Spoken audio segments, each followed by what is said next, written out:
बातमी आहे जालन्यातून। अखेर जालन्याच्या काँग्रेस जागेसाठी डॉक्टर कल्याण काळेंच्या नावावर काँग्रेस हायकमांड यांच्याकडून शिक्कामोर्तब करण्यात आले। आता जालना लोकसभा मतदारसंघात रावसाहेब दानवे विरोधात काँग्रेसचे डॉक्टर कल्याण काळे असणार आहेत। जालना लोकसभा मतदारसंघ हा काँग्रेसला सोडण्यात आल्याचं घोषित करण्यात आलंय।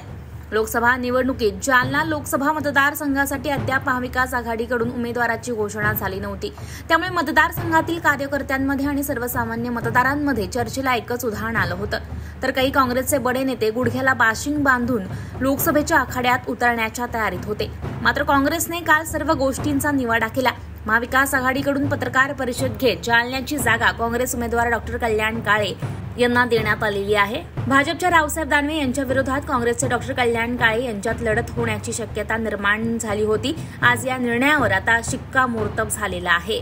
काँग्रेसकडून जालना लोकसभा मतदारसंघात पुन्हा काँग्रेसचे माजी आमदार डॉक्टर कल्याण काळे निवडणूक लढणार आहे आणि काँग्रेसच्या कार्यकर्त्यांमध्ये या निर्णयामुळे आणि या उमेदवारीमुळे नवा उत्साह पाहायला मिळतोय। कारण याच डॉक्टर कल्याण काळे यांनी 2009 मध्ये रावसाहेब पाटील दानवे यांना चांगलाच धक्का दिला होता।